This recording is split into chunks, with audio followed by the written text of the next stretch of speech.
everybody, it's Calafia Sophia from Paradox Horizons with your weekly Lunology report. The Lunology report is a report that is based on the 4 major moon cycles, being the new moon, first quarter square moon, full moon, and third quarter square moon. And basically what we're going to be doing is using the moon phases in order to help us through some transformational aspects within our lives, our marriages, and also within our households, how we interact with our children. This particular new moon is actually today, as I'm recording right now, but this new moon is in Gemini. The sun moved in Gemini, so it's going to really enhance and push this whole energy forward. And then you're talking about the moon is going to stay in Gemini until Saturday and Sunday, and then moving into Cancer on Monday and Tuesday. Wednesday and Thursday goes into Leo, and then on Friday it ends off in Virgo with that first quarter square moon. And I'll tell you a little bit about what those signs mean, with the moon moving through those signs mean, and how you can use them to your best benefit. Let's start off by just talking about the new moon. The new moon represents planting new seeds of intention. What you do during this time period is going to kind of reverberate all through the rest of the moon cycle, and leading all the way up until the new moon in Cancer, which will be in June. So, and this new moon, what we have here is that we're looking at crystallizing ourselves, solidifying who we are, taking our experiences, the situations we've been through, the trauma that we've carried, and really learning how to reprocess this information in a sense of how it makes us whole so we can move forward. So often, we tell ourselves these different narratives and how we process what has happened to us in our past, and we see the patterns and stuff, and it can be easy to play a level of victimization. But we have an opportunity here to use this time to really focus on how do we want to turn it into our victories and make it a part of who we are, instead of it being something that's suppressed and used as a storytelling that actually keeps us held and chained in our past. Gemini, the sign of Gemini, is representative of processing, of mental processing, communicating, and I like to use it specifically for intercommunication, your inner communication rather, how you speak to yourself. How sometimes, we look at other people's situations and why can't that be me? Why do I have to have this life story like this? Well, we have to learn to embrace our story, what makes us unique, what makes us who we are, and really see how we can use that to open ourselves up to a whole new future. Sometimes getting stuck in these narratives can make us miss out on awesome opportunities to be leaders in the forefront of who we were meant to be, designed to be, because we're stuck on an old story, an old past. So when we're taking this, during this time of the moon phase in Gemini, we're looking at examining how have we been expressing this. The waxing crescent phase to me represents that time of expression. So how are we expressing right now currently our different mind processes and how we process information? Are we processing things in a way that pushes us forward, or are we processing things in a way that keeps us in our past? What is it? How are we, these narratives that we tell ourselves and that we use to either empower us or disempower us? Then as the moon moves into Cancer on Monday and Tuesday, we're going to have the opportunity to look at how are we raised? How are some of these narratives possibly been put within us through our parents, our relationship with our parents, our childhood, people that we have interacted with? Looking at those childhood experiences can really be telling of how we have allowed our past to really hold us back from where we are wanting to go, where we desire to go, and coming into a more healed space. Then as the moon moves into Leo on Wednesday and Thursday, it's giving us, Leo is the sense of self-expression, self-confidence, really making it our own, getting pleasure from who we are and really identifying with who we are.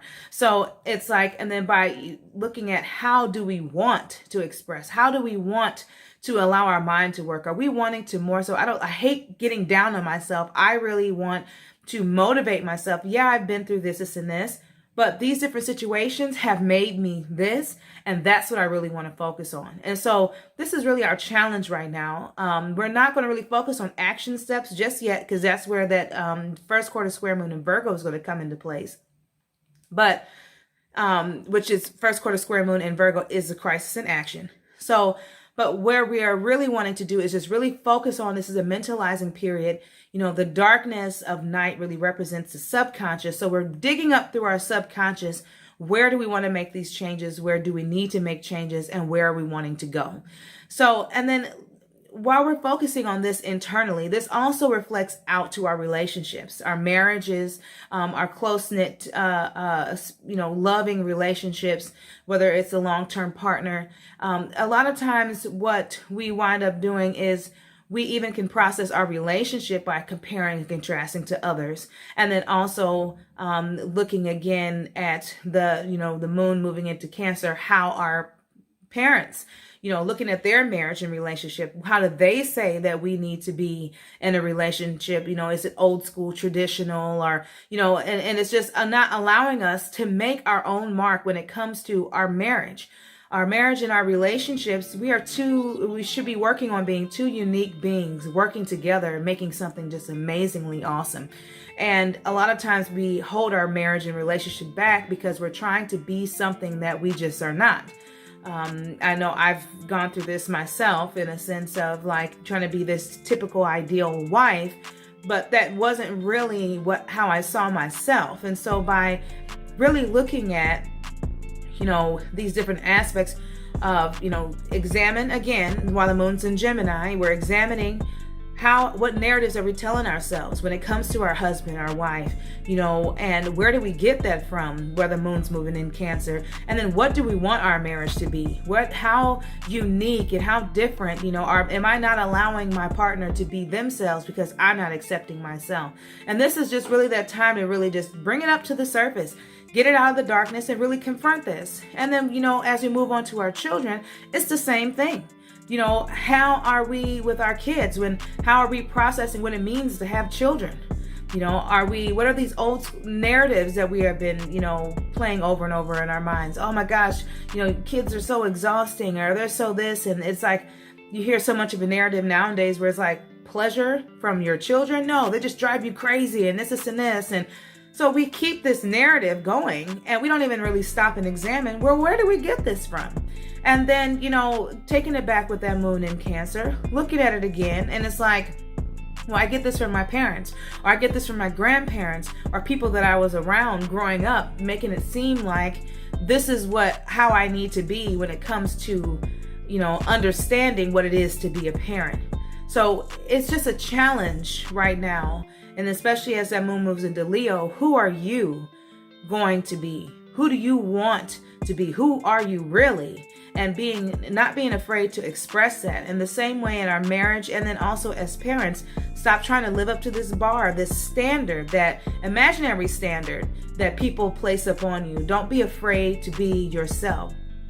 Don't be afraid to express who you really are. Those unique qualities are what's going to make you an amazing and unique individual. What's going to allow your marriage to be an example to others, by being who you really are. And then also when it comes to raising your children, that you're raising strong and healthy, strong-minded children that are centered in who they are, so that way they can make changes in the world, and we're not worrying about trying to reconfigure trauma that has been placed in them, not accepting who they are. So just to wrap it all up, it's time to take these narratives, take them out the subconscious, all these different situations that are just floating around in your head. It's time to bring them down into, letting it make you who you are. I went through these different situations, but you know what? It's what makes me strong. It's what makes me patient. It's what makes me a warrior. It's what gives me, a sense of being. It's what gives me peace. It's to know that I have been through all these different things. I've had these different situations, and I'm still here. I think about Morpheus and, from from the Matrix, and, and it's just like, but we are still here, so it's just, we're still here. You're still here. So just stop focusing on all of these negative narratives and really take it. Anytime you feel it bubbling up now, say, okay, this is where I've been feeling, but this is where I am now, and this is where I want to take this. I understand that's a part of me, and just embrace it, and allow it to solidify, crystallize you, and make you that much stronger moving forward. So we're going to be talking more about this on Paradox Horizons on Sophia Wisdom channel, and that is on PH TV, or we'll also be having Zoom meetings. So if you want to be able to interact, ask questions. The new moon, it really matters about where it falls on your chart, specifically which house, because which house, it can really give a little bit more direction on what particular area in your life is needing to kind of be reconfigured right now. And so, these are some of the questions that you can ask. There's also, when you sign up for classes, where you're able to submit your question. So that way, I can kind of have a heads up and to make sure we can get to everybody when it comes to, how to implement this, and then really make a game plan on what we're going to be able, how we're going to be able to use this for the rest of the month. Now, coming up on next Friday, or the first quarter square moon, we will be, talking a little bit more on how to, again, implement action into this new sense of being that we're coming into right now, this new way of processing our past to push us forward. So we'll be talking more about that. So for right now, just let it feel, allow things to kind of bubble up, and just examine and just see how these things have been expressed and where you're trying to go. So, and then also lastly, before I go, if you're looking for an astrology chart, I have a really great options on our shop page. You can actually go to offerings, and then we have a separate section over there with 4 different charts that I'm offering right now. I'll be adding more here soon, but specifically on how you in your marriage and relationships, compatibility charts, the children's charts that are specifically just for women, and as far as using your feminine energy. Men, if you want to tap into that divine feminine, we can also look into it for you.